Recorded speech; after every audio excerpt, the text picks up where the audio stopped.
নমস্কার দর্শকবৃন্দ, বিলফুড ত্রিপুরায়ণ ব্লগ চ্যানেলের একটি নতুন ভিডিওতে আপনাদের সবাইকে স্বাগত জানাই। আজ অনেক দিন পরে একটি নতুন ভিডিও নিয়ে এলাম।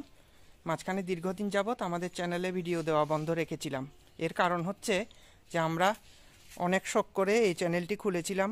আমাদের সাধারণ একটি বাঙালি পরিবারের প্রত্যেক দিনের জীবনচর্যা, সাথে আমাদের বাগানের কাজ এবং মায়ের হাতের রান্না এই নিয়ে আমাদের এই চ্যানেলটি খুলেছিলাম, কারণ আমরা আমাদের জীবনের কাজগুলো সবার সাথে শেয়ার করতে ভালোবাসি। কিন্তু বেশ কিছুদিন যাবৎ আমাদের নতুন চ্যানেলের ভিডিওগুলো ভালোভাবেই চলেছিল। তারপর হঠাৎ করে কি অদ্ভুত কারণবশত জানি না, কোনো অজানা কারণে ইউটিউব আমাদের চ্যানেলের ভিডিওগুলোকে সাজেস্ট করা বন্ধ করে দেয়। তারপর থেকে আমাদের চ্যানেলে ভিউ আসা প্রায় একেবারেই বন্ধ হয়ে গেছিল। তখন কিছুদিন চেষ্টা করার পরে আমরা মনের দুঃখে চ্যানেলটিকে বেশ কিছুদিনের জন্য বন্ধ রেখেছিলাম। তো পরশুদিন আবার আমি একটি শর্ট ভিডিও চ্যানেলে আপলোড করেছি। এর মধ্যে অনেকেই সমর্থন জানিয়েছেন, তাই ভাবলাম নতুন করে আবার একটা চেষ্টা করে দেখি। আর আপনারা যারা এখন এই ভিডিওটি দেখছেন তাদের কাছে আমার একান্ত অনুরোধ, আমার পক্ষ থেকে, আমার মায়ের পক্ষ থেকে, যে আপনারা দয়া করে আমাদের চ্যানেলটিকে সমর্থন করবেন, আমাদের ভিডিওগুলো দেখুন। তো আজকে যে ইয়েতে আমরা ভিডিওটা শুরু করেছি সেটা হচ্ছে আজকে বাগানে আমরা আর একটু কাজ করব। এই বাগানটা শুধু চ্যানেলের জন্য নয়, এটা আমাদের খুবই শখের।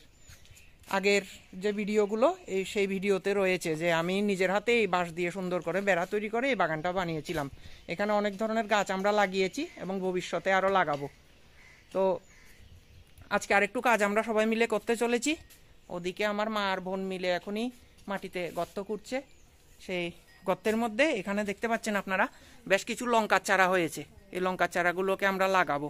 এখানে একটা গামলার মধ্যে মা মরিচের বা লঙ্কার বীজ ফেলেছিল, সেই বীজ থেকে এই চারাগুলো উঠে এখন লঙ্কা ধরারও সময় হয়েছে, কিন্তু এই জায়গাতে বিশেষ রোদ আসে না, তাই এগুলোকে আমরা আলাদা করে বাগানের মধ্যে সুন্দরভাবে লাইন করে লাগাবো। সেখানে এখন একটা বেশ রৌদ্র আমাদের বাড়িতে এমনিতে কম, তবু ওখানে কিছুটা রৌদ্র হয়। তো যাই হোক, এখানে দেখুন, আগে যখন আপনারা যে ভিডিও চ্যানেলে রয়েছে তাহলে দেখলে বুঝতে পারবেন। আপনারা যদি নতুন হয়ে থাকেন তাহলে আগের ভিডিওগুলো দেখুন, আপনারা বুঝতে পারবেন তাহলে আমি কি বিষয়ে বলছি। এই যে দেখুন আমার সেই কলমের পেয়ারা গাছ।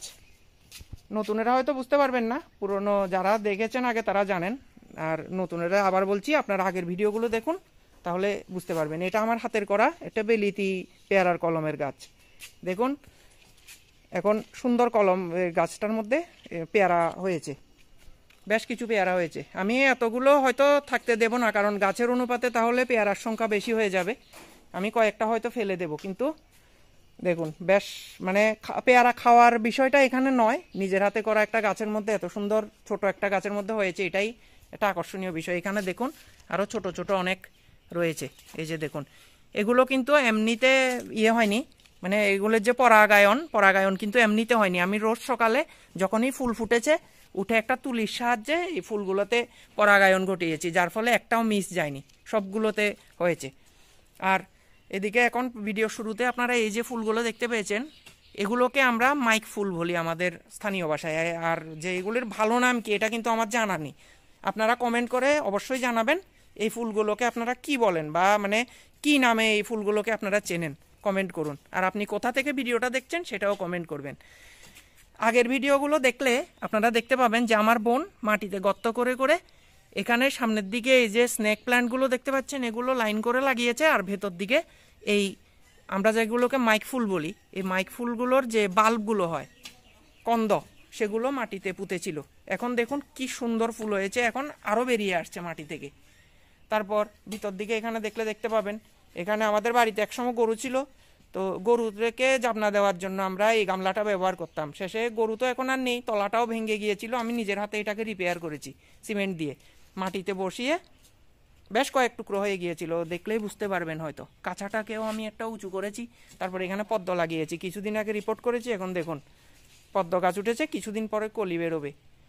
এরপরে এখানে লাগিয়েছিলাম কলাবতী, আমাদের বাড়িতেই মরিচের যে আপনারা দেখতে পেয়েছেন গামলাটা, ওর মধ্যেই ছিল এগুলো, সেখান থেকে উঠিয়ে এনে এই পদ্মের ফুলের যে গামলাটা এর পেছনে লাগিয়েছি। এখানে এখন কলাবতী ফুল ফোটা শুরু হয়েছে, হলুদগুলো ফুটেছে। আর এই যে গাছটা দেখতে পাচ্ছেন পাতার কাছায় যে খয়েরি রঙওয়ালা, এটার মধ্যে ফুটে একেবারে টকটকে লাল রঙের ফুল। কিছুদিন পরে এগুলোর থেকেও ফুটবে। একবার ফুটে গিয়েছে, এটা ছিল, এটার মধ্যে ফুটেছে, আবার হবে, নতুন নতুন চারা বেরিয়ে আসছে। এদিকে গোলাপ গাছের চারিদিকে খুঁড়ে, গোলাপ গাছগুলো খুব করুণ অবস্থায় ছিল। বাগান করার পর আমরা চারদিকে মাটি খুঁড়ে বেদি করে এখানে গোবর সার এসব দিয়েছিলাম। গোলাপেও এক দফা ফুল ফুটে গিয়েছে। দেখুন গাছটা কি সুন্দর হয়েছে, আগের ভিডিও দেখলে বুঝতে পারবেন। ওদিকেও হয়েছে। যাক, এখন আমরা লঙ্কা গাছগুলো তুলে আনবো। আপনাদের কাছে আবার অনুরোধ, আমাদের একটু সমর্থন করুন। আপনারা চ্যানেলটিকে সাবস্ক্রাইব করুন। আপনাদের প্রিয়জনদের সাথে, যারা এই ধরনের ভিডিও কন্টেন্ট ভালোবাসেন, তাদের সাথে আপনারা অবশ্যই আমাদের ভিডিওগুলো শেয়ার করবেন। আর একটা জিনিস দেখাই, এগুলো আমার বোন লাগিয়েছে, যে অপরাজিতা, সাদা রঙের অপরাজিতা এখানে ফুটেছে। ওদিকে আছে নীল রঙের অপরাজিতাগুলো, কি সুন্দর দেখুন, ডবল পাপড়ির এগুলো হয়েছে। এগুলো আরও বড় হবে। আর ওদিকে চালের উপর আমার গার্লিক ভাইনটাও বেড়ে উঠছে ভালোভাবেই। গত কয়দিন খুব গরম পড়ার পরে 2 দিন যাবৎ কিছুটা বৃষ্টি হয়েছে, মাটিটাও ভিজেছে। আশা করি এখন গাছগুলো খুব তাড়াতাড়ি বেড়ে উঠবে। বাগানের বাইরে এটা হচ্ছে আমার পদ্মর আগে যে ছোট পুকুরটা ছিল সেটা। এখানে মাটি দিয়ে ভরাট করে পরে চারাগুলোকে আমি ওই গামলাটার মধ্যে তুলে এনেছিলাম। এখন সেই ভরাটোয়া মাটির মধ্যে মা কুমড়োর চারা পুঁতছে।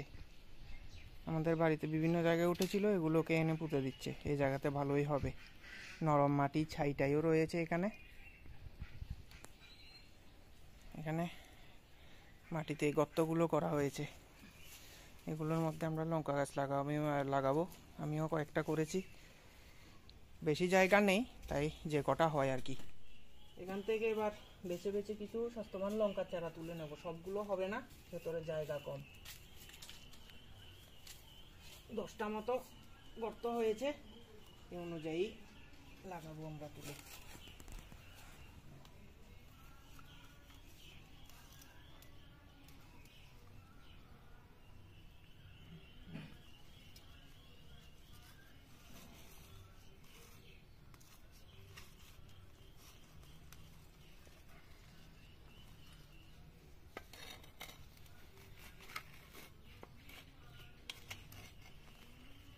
আচ্ছা, একটা জিনিস দেখাই আপনাদের। এখানে একটা ফল গাছ উঠেছে।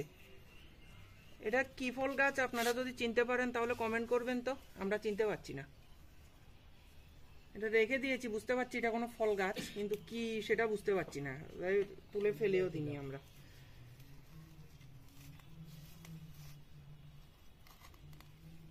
আবারও একটা অনুরোধ করছি আপনাদের কাছে, এই ভিডিওটা আপনারা যারাই দেখবেন দয়া করে লাইক করুন, শেয়ার করুন, আর একটু কমেন্ট করবেন। কমেন্ট করলে তাহলে ইউটিউব যে আমাদের উপর শ্যাডো ব্যানটা লাগিয়েছে, সেটা ইউটিউব যদি বুঝতে পারে যে আমাদের ভিডিও সবাই দেখছে বা আমাদের সমর্থন জানাচ্ছেন, তাহলে ইউটিউব আমাদের উপর থেকে শ্যাডো ব্যানটা তুলে নেবে।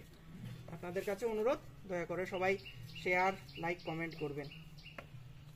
আপনারা কোথা থেকে দেখছেন, ফুলগুলো যেগুলো দেখিয়েছি সেগুলো চিনতে পেরেছেন কিনা, বা এটা কি ফল গাছ, আপনাদের আমাদের ভিডিও কেমন লেগেছে একটু দয়া করে কমেন্ট করে জানাবেন। আপনাদের সমর্থনের আশাতেই আমরা এই চ্যানেলটা চালাচ্ছি। আর লঙ্কার গাছ এখন তুলবো না, এগুলোই লাগিয়ে দেব। পরে যদি কোথাও জায়গা করতে পারি, আমাদের সারা বাড়িতে তো রোদ আসে না, তখন লাগাবো। এগুলোই আপাতত এখানে থাক।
সম্ভবত লঙ্কা সব এক জাতের নয়, মানে একাধিক জাতের রয়েছে। এগুলো আমরা কোথাও বেছে সে অনুযায়ী বীজ ফেলিনি, যেটা যে সময় ব্যবহার হয়েছে ওটা ফেলা হয়েছে, সেখান থেকেই উঠেছে।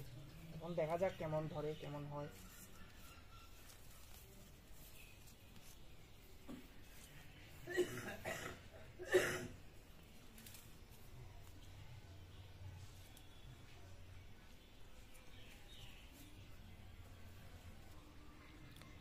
লাগানো হয়ে গেল আমাদের ছোট বাগানের লঙ্কা গাছ। বেশি হয়নি, 10-12টা হবে। এগুলো পরে আপনাদের আপডেট দেব। যারা এই ভিডিও শেষ পর্যন্ত দেখেছেন আপনাদের সবাইকে অসংখ্য ধন্যবাদ। আপনাদের কাছে যে অনুরোধটা করলাম, আপনারা আমাদের চ্যানেলটাকে সমর্থন করুন, আপনারা কমেন্ট করুন, শেয়ার করুন, সাবস্ক্রাইব করুন, লাইক করুন এবং আপনাদের মতামত জানান আমাদের।